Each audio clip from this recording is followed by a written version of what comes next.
Hi hello ನಮಸ್ಕಾರ ಗೆಳೆಯರೆ, ನಿಮ್ಮೆಲ್ಲರಿಗೂ ನಮ್ಮ ಚಾನಲ್ ದಿವ್ಯಜಿತನೊಂದಿಗೆ ಸ್ವಾಗತ.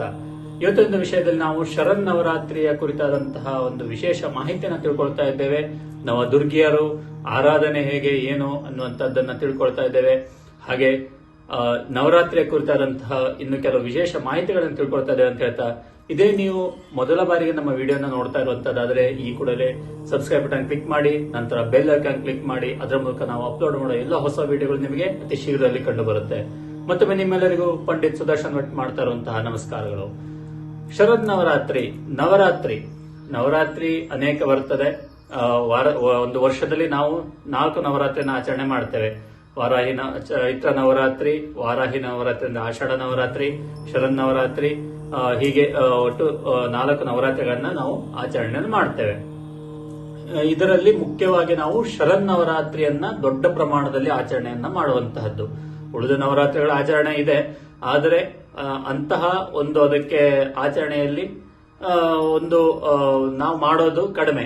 ಆದರೆ ಶರನ್ ನವರಾತ್ರಿ ಆಚರಣೆಯನ್ನ ಅತಿ ದೊಡ್ಡ ಪ್ರಮಾಣದಲ್ಲಿ ವಿಜೃಂಭಣೆಯಿಂದ ನಾವು ಮಾಡ್ತೇವೆ ಅನ್ನುವಂತಹದ್ದನ್ನ ನಾವು ಗಮನಿಸಬಹುದು. ನವರಾತ್ರಿ ಅಂದ್ರೆ ಏನಪ್ಪ? 9 ರಾತ್ರಿಗಳ ದೇವಿ 9 ಅವತಾರಗಳನ್ನ ಒಂದು ತಾಳಿ ರಾಕ್ಷಸರನ್ನ ಸಂಹಾರ ಮಾಡಿರುವಂತಹ ಒಂದು ದಿನ ಅನ್ನುವಂತಹದ್ದನ್ನ ನಾವಿಲ್ಲಿ ಮುಖ್ಯವಾಗಿ ಗಮನಿಸಬೇಕು.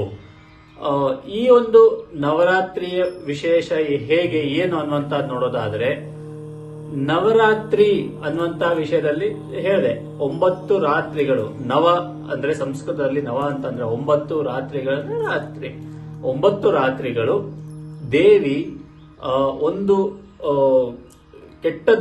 ಕೆಟ್ಟದಾದಂತಹ ಒಂದು ಪರಿಣಾಮಗಳನ್ನ ವಿರೋಧ ಮಾಡಲಿಕ್ಕೆ ಅಥವಾ ಕೆಟ್ಟ ಒಂದು ರಾಕ್ಷಸರನ್ನ ಸಂಹಾರ ಮಾಡಲಿಕ್ಕೆ 9 ಶಕ್ತಿ ರೂಪದಲ್ಲಿ ಅವತರಿಸಿ ಸಂಹಾರ ಮಾಡಿರುವಂತಹ ಪ್ರತೀತಿಯನ್ನ ನಾವು ನವರಾತ್ರಿಯಾಗಿ ಆಚರಣೆ ಮಾಡ್ತೇವೆ.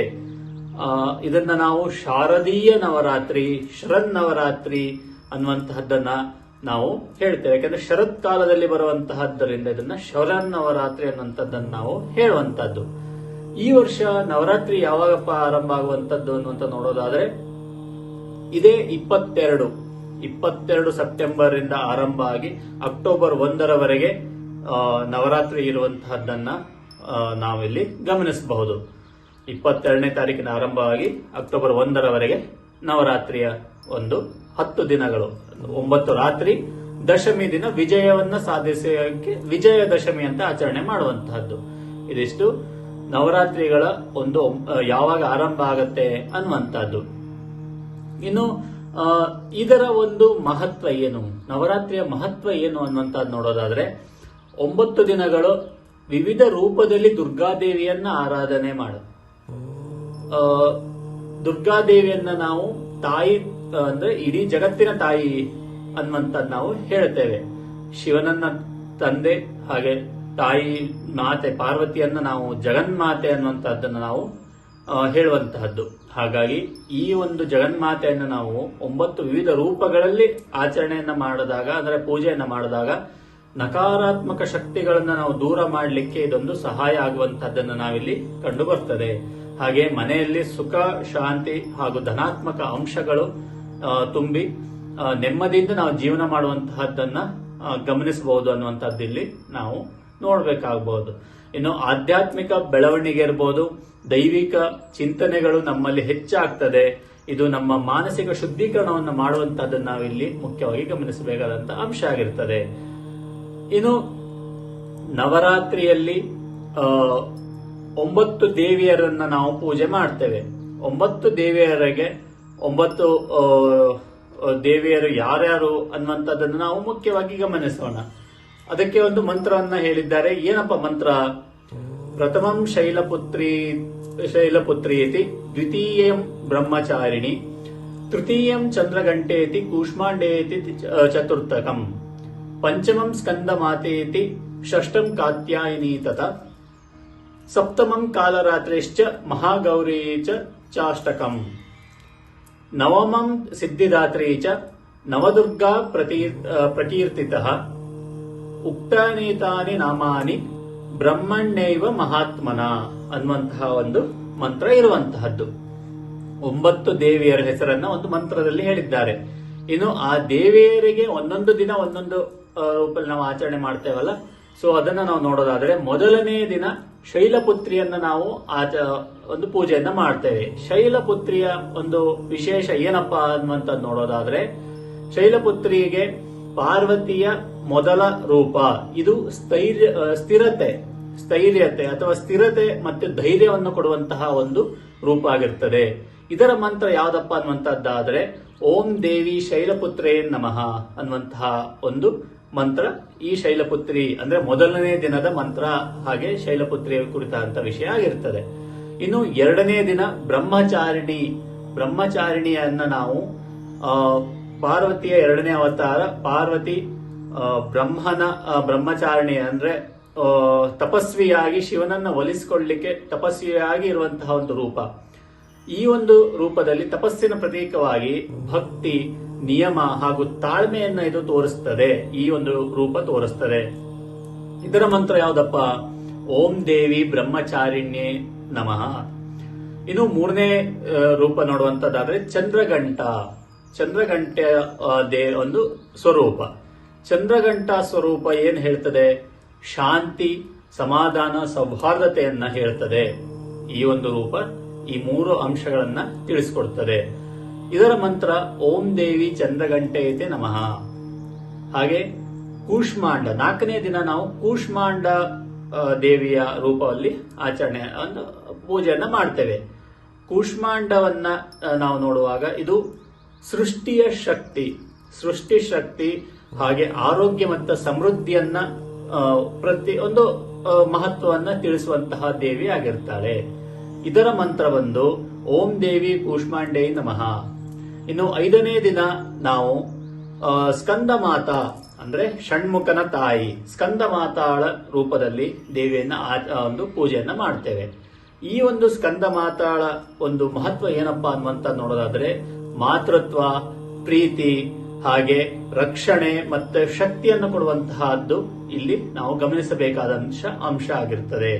ಇದರ ಮಂತ್ರ ಯಾವ್ದಪ್ಪ ಅನ್ನುವಂತ ನೋಡೋದಾದ್ರೆ ಓಂ ದೇವಿ ಸ್ಕಂದ ಮಾತಾಯೈ ನಮಃ.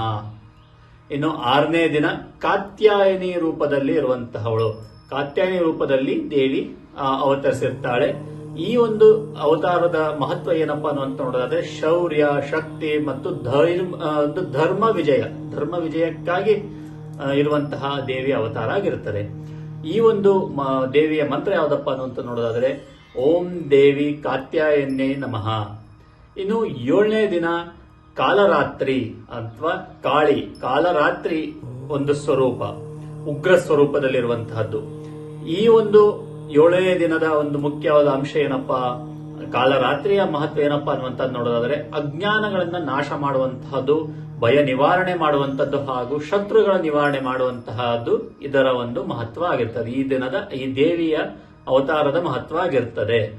ಈ ದೇವಿಯ ಒಂದು ಮಂತ್ರ ಯಾವ್ದಪ್ಪ ಅನ್ನುವಂತ ನೋಡೋದಾದ್ರೆ ಓಂ ದೇವಿ ಕಾಲರಾತ್ರೈ ನಮಃ ಅನ್ನುವಂತಹದ್ದು. ಹಾಗೆ 8ನೇ ದಿನ ಬಂದ್ರೆ 8ನೇ ದಿನ ಮಹಾಗೌರಿಯ ರೂಪದಲ್ಲಿ ತಾಯಿ ಅವತರಿಸಿರ್ತಾಳೆ. ಮಹಾಗೌರಿಯ ಒಂದು ಮಹತ್ವ ಏನಪ್ಪಾ ಅನ್ನುವಂಥದ್ದು ಶುದ್ಧತೆ, ಕೃಪೆ ಹಾಗೂ ಸಮೃದ್ಧಿಯನ್ನು ಕೊಡುವಂತಹದ್ದು ಮಹಾಗೌರಿಯ ಅವತಾರದ ಮಹತ್ವ ಆಗಿರುತ್ತದೆ. ಇದರ ಮಂತ್ರ ಯಾವುದು ಅನ್ನುವಂತ ನೋಡೋದಾದ್ರೆ ಓಂ ದೇವಿ ಮಹಾಗೌರಿಯೇ ನಮಃ. ಹಾಗೆ ಕಡೆಯದಾಗಿ 9ನೇ ದಿನ ನಾವು ನೋಡುವಂತಹದ್ದಾದ್ರೆ 9ನೇ ದಿನ ಸಿದ್ಧಿದಾತ್ರಿ, ಸಿದ್ಧಿಯನ್ನ ಕೊಡುವಂತಹವಳು. ನೀವೇನೇ ಅನ್ಕೊಂಡು ಮಾಡುವಂತಹ ಸಿದ್ಧಿಯನ್ನ ಕೊಡುವಂತಹವಳು ಸಿದ್ಧಿದಾತ್ರಿ ಆದಂತಹ ದೇವಿ ಅವತಾರದಲ್ಲಿರ್ತಾಳೆ. ಎಲ್ಲಾ ಸಿದ್ಧಿಗಳನ್ನ ಕೊಡುವಂತಹದ್ದು ಹಾಗೆ ಆಧ್ಯಾತ್ಮಿಕ ಶಕ್ತಿ ಮತ್ತು ಜ್ಞಾನವನ್ನು ಕೊಡುವಂತಹದ್ದು ಈ ಒಂದು ಅವತಾರದ ಮಹತ್ವ ಆಗಿರ್ತದೆ. ಇದರ ಮಂತ್ರ ಓಂ ದೇವಿ ಸಿದ್ಧಿದಾತ್ರೇ ನಮಃ ಅನ್ನುವಂಥದ್ದು. 9 ದಿನಗಳು 9 ದೇವಿಯರ ಆರಾಧನೆಯನ್ನ ನಾವು ಪ್ರತಿದಿನ ಒಂದು ದೇವಿಯರಿಗೆ ಸಂಬಂಧಪಟ್ಟ ವಿಶೇಷವಾದಂತಹ ಬಣ್ಣಗಳಿದಾವೆ, ಅವುಗಳನ್ನ ಅವತ್ತಿನ ದಿನ ಧರಿಸಿ, ಬಣ್ಣಗಳ ಒಂದು ಉಡುಪುಗಳನ್ನ ಧರಿಸಿ, ಹಾಗೆ 9 ದಿನ ಆಯಾ ದಿನದ ದೇವಿಯರ ಜಪಾನುಷ್ಠಾನ ಅಥವಾ ಮಂತ್ರ ಏನು ಇದೆಯೋ ಅದನ್ನ ಯಥಾನುಶಕ್ತಿ ನೀವು ಮಾಡುವ ಮೂಲಕ ನಿಮಗೆ ದೇವಿಯರ ಅವತ್ತಿನ ಒಂದು ದೇವಿಯ ಏನು ಒಂದು ಅನುಗ್ರಹ ಇರ್ತದೋ ಅದನ್ನ ಪಡಿಲಿಕ್ಕೆ ಸುಲಭ ಆಗ್ತದೆ ಅನ್ನುವಂಥದ್ದು ನಾವಿಲ್ಲಿ ಮುಖ್ಯವಾಗಿ ನೋಡ್ಬೇಕಾಗ್ತದೆ. ಹಾಗಾಗಿ ಇದನ್ನ ಉಪಯೋಗ ಮಾಡ್ಕೊಳ್ಳಿ, ಒಳ್ಳೆಯದಾದಂತಹ ಫಲಗಳನ್ನು ನೀವು ಪಡಿಬಹುದು.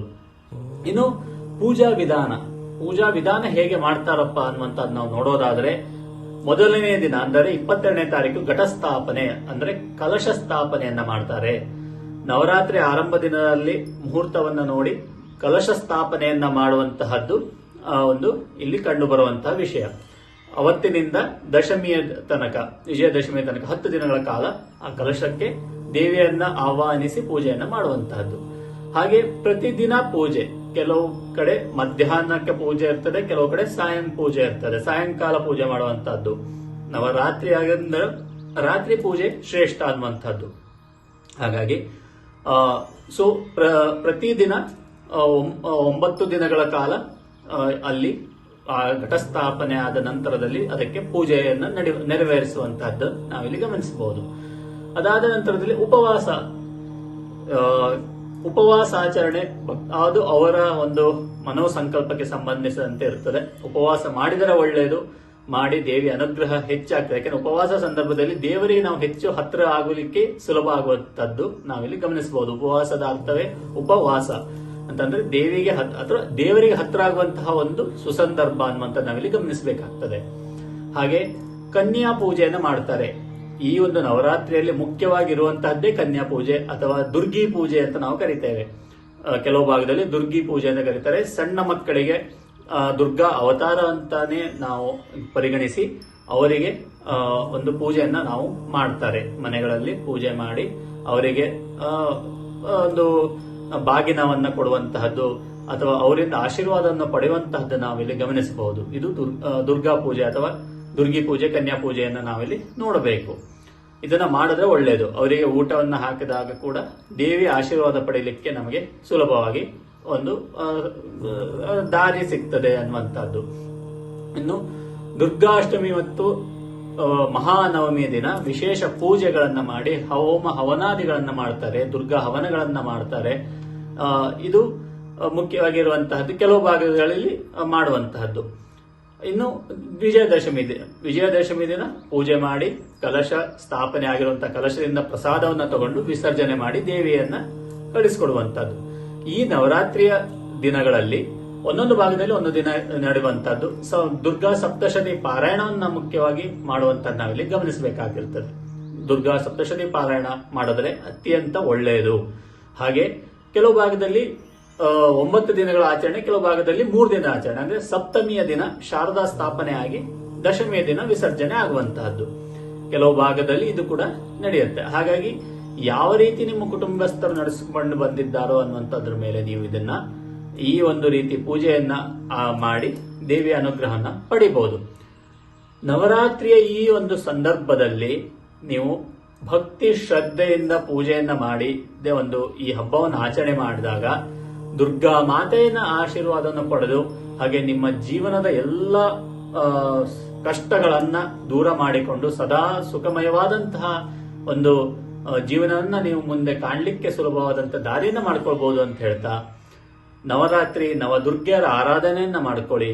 ಅದರ ಮೂಲಕ ಒಮ್ಮೆ ದೇವಿ ಅನುಗ್ರಹ ನಾವು ಪಡೆದರೆ ನೀವು ಒಳ್ಳೆಯ ಒಂದು ದಾರಿಯಲ್ಲಿ ನೀವು ಚಲಿಸಬಹುದು ಅಥವಾ ಮುಂದೆ ನಿಮ್ಮ ಒಂದು ಜೀವನ ಒಳ್ಳೆಯ ಸುಖಮಯವಾಗಿ ಇರ್ತದೆ ಅನ್ನುವಂಥದ್ದನ್ನು ಹೇಳ್ತಾ, ನಿಮ್ಮೆಲ್ಲರಿಗೂ ಈ ನವರಾತ್ರಿ ಒಳ್ಳೆಯ ದಿನಗಳನ್ನ ತಗೊಂಡು ಬರಲಿ ಅಂತ ಹೇಳ್ತಾ, ಆ ದೇವಿ ಅನುಗ್ರಹ ಪಡೆಯಲಿ ಅಂತ ಹೇಳ್ತಾ ನಿಮ್ಮೆಲ್ಲರಿಗೂ ಧನ್ಯವಾದಗಳು. ನಮ್ಮ ಚಾನೆಲ್ ಅನ್ನ ನಿಮ್ಮ ಗೆಳೆಯರು ಹಾಗೆ ನಿಮ್ಮ ಕುಟುಂಬಸ್ಥರ ಜೊತೆ ಹಂಚಿಕೊಂಡು ಅವರು ಕೂಡ ಇನ್ನು ಹೆಚ್ಚಿನ ವಿಶೇಷವಾದ ವಿಷಯಗಳನ್ನ ತಿಳ್ಕೊಳ್ಳಿಕ್ಕೆ ಸುಲಭ ಆಗುವಂತಹ ಮಾಡಿಕೊಡ್ಬೋದು ಅಂತ ಹೇಳ್ತಾ, ಮತ್ತೊಮ್ಮೆ ನಿಮ್ಮೆಲ್ಲರಿಗೂ ನವರಾತ್ರಿ ಒಳ್ಳೇದು ಮಾಡಲಿ ಅಂತ ಹೇಳ್ತಾ ಎಲ್ಲರಿಗೂ ಧನ್ಯವಾದಗಳು.